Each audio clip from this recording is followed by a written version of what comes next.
وقفے کے بعد ناظرین ہم کو پروگرام میں دوبارہ خوش آمدید کہتے ہیں. شفقت صاحب بشگن سے انور شازی ہیں, ان کی کال لے لیتے ہیں, پھر ہم آگے اپنی گفتگو جاری رکھتے ہیں. ضرور جی انور شازی, ہم آپ کو پروگرام میں خوش آمدید کہتے ہیں. جی السلام علیکم. وعلیکم وعلیکم السلام. السلام. دو عرض تھی آپ سے. میں گزشتہ 6-7 سال سے یہاں پہ امریکہ میں ہوں. جی جی جی ابھی پچھلے سال میں گیا تھا اپنے وطن پاکستان. جی جی تو جو ہم انویسٹ کر کے آئے تھے 2001 میں احسن آباد میں اور گلشن معمار میں, وہ سب قبضہ ہو چکی. تو اب جب سے میں یہاں واپس آیا ہوں تو یہاں جو بھی پاکستانی کمیونٹی ملتی ہے, میں سب سے خدا اور رسول کا واسطہ دے کے عرض کرتا ہوں کہ خدا کے واسطے پاکستان میں کوئی انویسٹ مت کرو. جیسے ہم تو اپنا محنت کی کمائی یہاں تو رشوت ہوتی نہیں ہے. پیسہ جا کے وہاں پہ ہم انویسٹ کرتے ہیں کہ کبھی ہم جائیں گے واپس اپنا گھر بنائیں گے, تو وہ زمینوں پہ قبضہ ہو گیا. تو میں یہاں پہ جب سے آیا ہوں, میرا مشن یہ ہے کہ سب پاکستانی جہاں بھی کمیونٹی جمع ہوتی ہے سب کو جا کے عرض کرتا ہوں کہ بھائی وہاں پیسہ انویسٹ مت کرو, اس سے وہاں کوئی سیفٹی نہیں ہے. اچھا یہ تو پہلی عرض ہے آپ سے. جی جی بلکہ میری وہ تھی, میں نے آپ کو بتا دیا. جی انور صاحب, آپ کی کال کا بہت بہت شکریہ. ہمارے ساتھ ایک اور کالر ہیں گل محمد. گل محمد صاحب, ہم آپ کو پروگرام میں خوش آمدید کہتے ہیں. ہیلو. جی جی گل محمد صاحب. جی السلام علیکم. وعلیکم السلام. جی میرا نام گل محمد ہے, میری لینڈ سے بول رہا ہوں. جی جی فرمائیے. جی سب سے پہلے تو میں ان سے یہ سوال کرنا چاہتا ہوں, جب شہباز شریف نے زرداری کے متعلق کہا کہ جو کرپشن کرنے والا ہے اسے میں الٹا لٹکا دوں گا. جی جی آپ اپنے ٹی وی کی آواز کم کر دیجئے. اچھا میں الٹا لٹکا دوں گا. تو انہوں نے ٹی وی میں ہنگامہ شروع کر دیا تھا. ٹی وی میں ہنگامہ شروع کر دیا تھا. دوسری بات ہے کہ الطاف حسین صاحب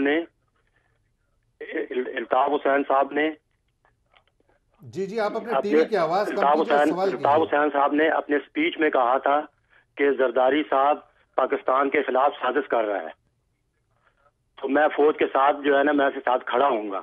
آپ اپنا سوال بتائیے. جی آپ اور اس کے خلاف انہوں نے جو ہے نا کراچی میں جلسہ کیا ہے, اور اسی دن عمران صاحب نے کہا تھا کہ زرداری صاحب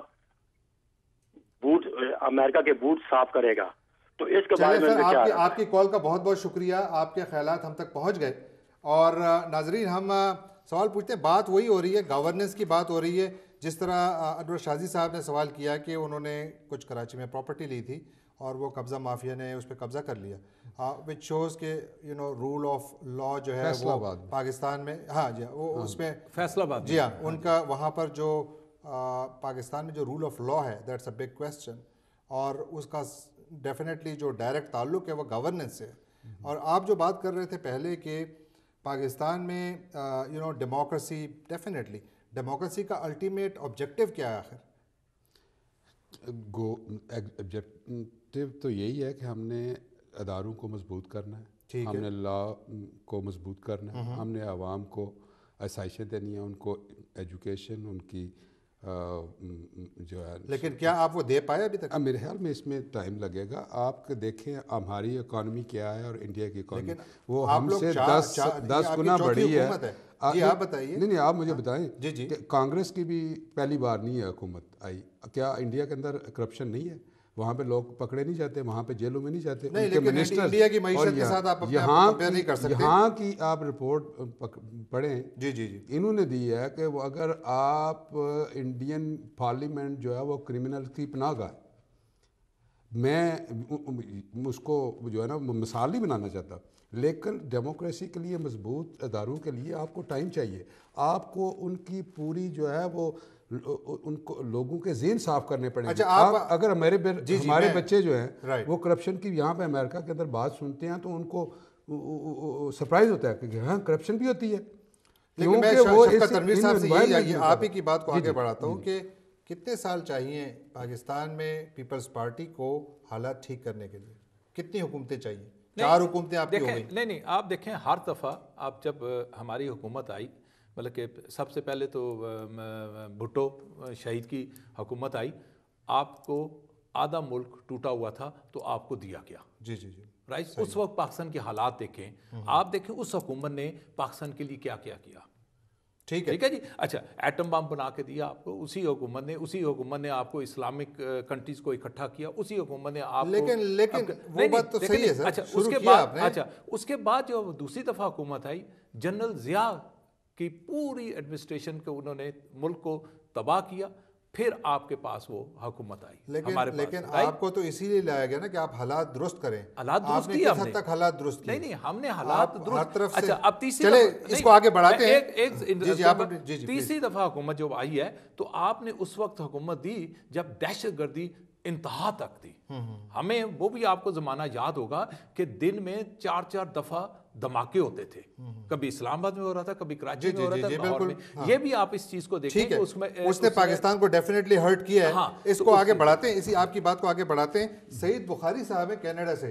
जी बुखारी साहब, वेलकम टू द शो। वालेकुम अस्सलाम बुखारी साहब। अस्सलाम वालेकुम जी। जी वालेकुम अस्सलाम।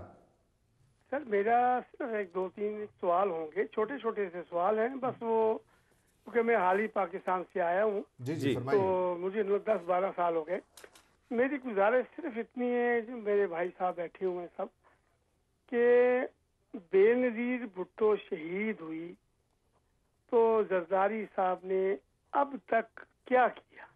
देखिए ना, हुकूमत इनकी, वजीर आजम इनका, दुनिया जहान की सारी सहूलतें, कोई भी कानून कायदा, हर चीज इनकी है। सब चीजें, जब ये मुर्तजा भुट्टो मरा तो जरदारी भी था कराची में, वो जो इंस्पेक्टर जनरल था कराची का, उसको तब्दील, मकसद है वो मुझे साफ करवा के आके उसकी जनाजे में बैठा हुआ है। मकसद है बेनज़ीर भुट्टो ने उस वक्त चुप हो गई। फिर उसने ये चाहा कि मैं अब जरदारी जो है वो ये चाहता है कि लोगों को इस तरीके मुख्तलिफ कामों पे लगा दिया, तो कभी डाउन अमले भी है, वो भी नहीं है, कभी इधर है, कभी महंगाई पे, बेनज़ीर का मामला ही खत्म कर दिया। लोग सारे हाँ जी हो जाएगा, खपेगा, हम मारे जाएंगे, उसको मार देंगे। सदर बनाने वाला अल्ताफ हुसैन था, जरदारी को तो कोई पूछने वाला नहीं था। अल्ताफ हुसैन ने कह दिया सदर बनेगा जी मुझे अच्छा लगता है। जी भाई साहब, आपका सवाल तो हमने सुन लिया, आप सवाल बताइए। आदमियों में एक आदमी कह दे। जी ये कॉल ड्रॉप हो गई मुझे लगता है। हाँ जी देखें, एक तो बात है ये कि जो प्रेसिडेंट जरदारी बने हैं वो बल्कि वोटों से बने हैं। आप जब देखें, एक तरफ आप जमहूरियत की बात करते हैं, 1 मैन 1 वोट है। हम लोग किसी चोर दरवाजे से नहीं आए हैं, हम लोग हुकूमत में आए हैं। पार्लियामेंट, वही पार्लियामेंट ने फुल कॉन्फिडेंस से प्राइम मिनिस्टर हमारा बना है, उसी से हमारा कौमी असम्बली की स्पीकर बनी है, उसी से हमारा सेनेट का चेयरमैन बना है, उसी तरह हमने जरदारी बने। हम कोई चोर दरवाजे से नहीं आए हैं, अब किसी के कहने पे नहीं। लेकिन अगर आप MKM उसको उन्होंने हमायत की है, एक जमहूरियत हुकूमत, वो भी पार्टी है, उन्होंने भी हुकूमत ने हमायत की, नवाज शरीफ ने हमायत की, ये नहीं है। मतलब देखिए डेमोक्रेसी में तो डेमोक्रेसी में होता है, डेमोक्रेसी में ये भी होता है शफकत साहब कि आप पॉलिटिकल एम्पावरमेंट देते हैं, इकोनॉमिक एम्पावरमेंट देते हैं। हमारे यहाँ कुछ मामला उल्टा नजर आता है। हमारे यहाँ पॉलिटिकल एम्पावरमेंट जो है वो सिर्फ पार्टीज तक महदूद रहती है, अवाम तक नहीं पहुँचती है। शबीर साहब हैं वर्जीनिया से, उनकी कॉल सुन लेते हैं जरूर। शफीक साहब, फिर आगे बात करते हैं। जी शफीक साहब, वेलकम टू द शो। वालेकुम सलाम जनाब, बड़ी देर से आपकी गुफ्तगू सुन रहा हूँ। जी फरमाइए। और मुझे सिर्फ इतना बात करनी है, और एक सवाल है मेरा कि जब भी पीपल्स पार्टी के लीडरान माशाल्लाह टेलीविजन पर आते हैं तो पिछले 3 साल से जमीन आसमान के खिलाफे मिलाते हैं। ठीक है, करप्शन के केसेस तो एक तरफ रखिए, लेकिन मुझे सिर्फ ये बताइए कि आपने अभी बताया कि जी 71 में मुल्क टूटा तो आपकी हुकूमत आई, फिर ज़िया-उल-हक के बाद आपकी हुकूमत आई, लेकिन मुझे बताएं 3 साल पहले आप लोग इक़्तिदार में आए, रेलवे मुनाफे में चल रही थी, PIA मुनाफे में चल रही थी, पाकिस्तान स्टील मिल चल रही थी। लीजिए, कौमी इदारों की आपने जो धज्जियां 3 साल में बखेरी, इसमें आप क्या आगे करना चाहते हैं? शुक्रिया, बहुत बहुत शुक्रिया कॉल करने का। जी अच्छा, इनका रिकॉर्ड फिर इनको करेक्ट कर लें। PIA पिछले 20 साल से आज तक प्रॉफिट में नहीं आई है।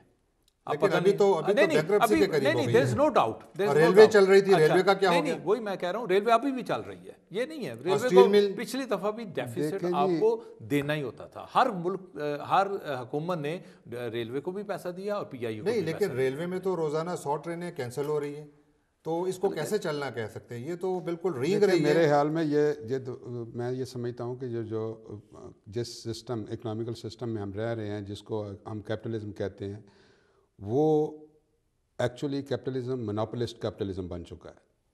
ये इकॉनमी जो है जो थर्ड वर्ल्ड कंट्रीज़ की कंट्रोल हमारे मुल्क नहीं कर रहे, ये जहाँ पे हम बैठे हुए हैं ये लोग कर रहे हैं।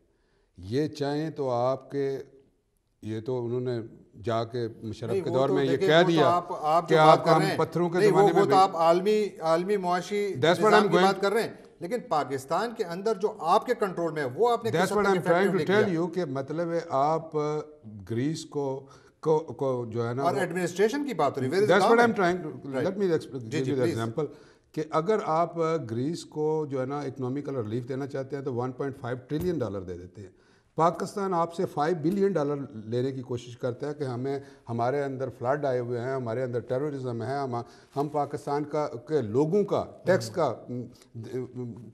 देने वाले लोगों का पैसा जो है दहशतगर्दी के ऊपर लगा रहे हैं, उसके लिए हमें पैसे दे दो, तो ये देने के लिए तैयार नहीं है। आप देखें कि ये एक पूरा इंटरनेशनल स्कैम है जो थर्ड वर्ल्ड कंट्रीज़ के ख़िलाफ़ चल रहा है। हमें ये समझना पड़ेगा, ये पाकिस्तान के अंदर पाकिस्तान की इकानमी को डायरेक्टली और इनडायरेक्टली तबाह किया जा रहा है। और Pakistan Peoples Party is doing the best whatever they can in their resources. चले इस पे बात जारी रखते हैं। हाँ, नासिर साहब है टेक्सास से, उनकी कॉल ले लेते हैं। जी नासिर साहब, यू आर ऑन एयर। जी अस्सलाम वालेकुम। वालेकुम अस्सलाम। अक्सर टॉक शो सारा दिन देखते रहते हैं, सुनते रहते हैं, ये पीपल्स पार्टी वाले सिर्फ झूठ बोलने के लिए अपनी कब्रें भरी कर रहे हैं। कुछ नहीं, तबाह बर्बाद कर दिया ना, सिर्फ झूठ पे झूठ। ना भुट्टो की पार्टी रही, ना पीरजादा पार्टी में शामिल, ना मुमताज भुट्टो शामिल, ना जतोई शामिल, ना खर शामिल। कौन सी पीपल पार्टी की बात करते हैं? वो पीपल पार्टी तो उन लोगों का नाम था। फिर बेनजीर ने जो पार्टी बनाई, नाहिद खान शामिल कोई नहीं, उसका खावन शामिल कोई नहीं, और बाबर अवान साहब वो मिनिस्टर हैं जिन्होंने भुट्टो की फांसी पे मिठाइयाँ बांटी। ये इतना झूठ सारा दिन टीवी पे बोलते हैं कि इनको अल्लाह ताला ने मरना भूल गया हुआ है कि हमने मर रहे हैं। मुल्क की करप्शन की बात हो रही है, ये कहते हैं स्वात में हाँ भाई ये हो गया, हमें सलाम ने ये कर दिया। बात करप्शन की होती है कि मुल्क को 1000 अरब रुपया सालाना आप लोग खा रहे हो मुल्क को लूट के, और बात कर देते हो सलाब आ गया जी उधर, बाहर रेलवे तबाह कर दिया, मुल्क पूरा तबाह कर दिया इन्होंने। और एक्सक्यूज इनके पास कितनी है, और जिस सलाब। जी बहुत बहुत शुक्रिया नासिर साहब कॉल करने का, आपकी राय हम तक पहुंच गई। और नाजरीन, एक ब्रेक का वक्त हुआ चाहता है, हम एक छोटी सी ब्रेक के बाद दोबारा हाजिर होते हैं, हमारे साथ रहिए।